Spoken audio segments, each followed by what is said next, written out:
A reading from the Acts of the Apostles, chapter 12, verse 1 through 25. About that time, King Herod laid hands upon some members of the church to harm them. He had James, the brother of John, killed by the sword, and when he saw that this was pleasing to the Jews, he proceeded to arrest Peter also. During the feast of unleavened bread, he had him taken into custody and put in prison under the guard of 4 squads of 4 soldiers each. He intended to bring him before the people after Passover. Peter thus was being kept in prison, but prayer by the church was fervently being made to God on his behalf.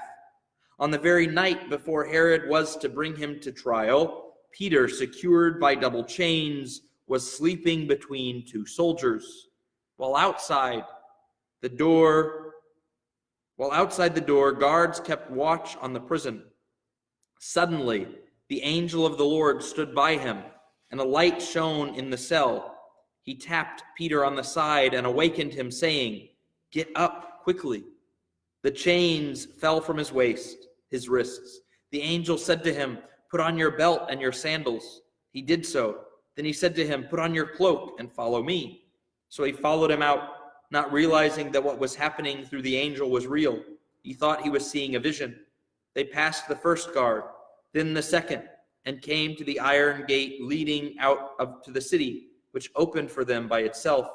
They emerged and made their way down an alley, and suddenly the angel left him.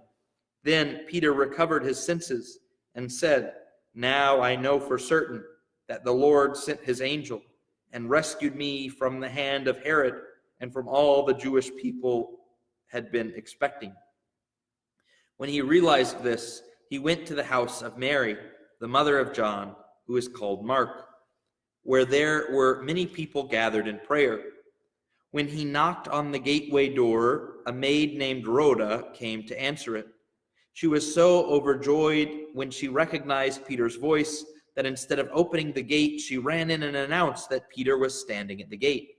They told her, "You are out of your mind," but she insisted that it was so. But they kept saying, "It is his angel." But Peter continued to knock, and when they opened it, they saw him and were astounded. He motioned to them with his hand to be quiet and explained to them how the Lord had led him out of the prison and said, "Report this to James and the brothers." Then he left and went to another place. At daybreak, there was no small commotion among the soldiers over what had become of Peter. Herod, after instituting a search, but not finding him, ordered the guards tried and executed. Then he left Judea to spend some time in Caesarea. He had long been very angry with the people of Tyre and Sidon, who now came to him in a body. After winning over Blastus, the king's chamberlain, they sued for peace because their country was supplied with food from the king's territory. On an appointed day, Herod, attired in royal robes and seated on the rostrum, addressed them publicly. The assembly crowd cried out, "This is the voice of a God, not of a man." At once the angel of the Lord struck him down because he did not ascribe the honor to God, and he was eaten by worms and breathed his last. But the word of God continued to spread and grow. After Barnabas and Saul completed their relief mission, they returned to Jerusalem, taking with them John, who is called Mark. This is a very hilarious passage. Peter gets arrested because Herod finds out that many people are excited when he arrests followers of Jesus.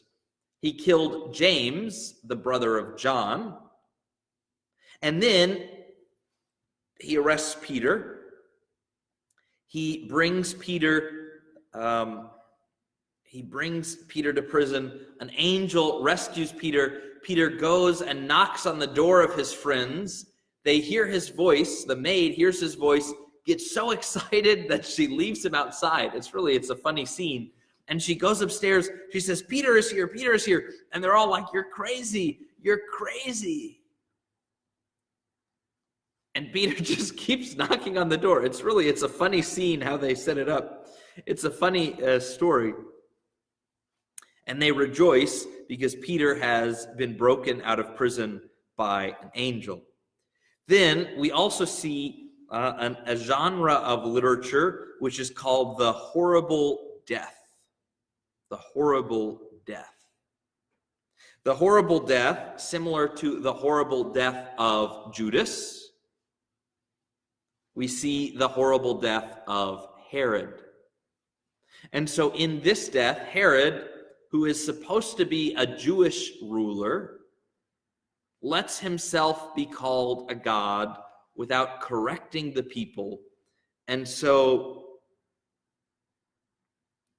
he was eaten by worms and breathed his last. At once, at that very moment, worms like explode out of him and eat him up. And so whether or not this is historical, so it could have been a historical account of his death, or it could also be part of this terrible death genre. Now, this terrible death genre, what is it? It is saying that the enemy faces judgment by having a terrible death.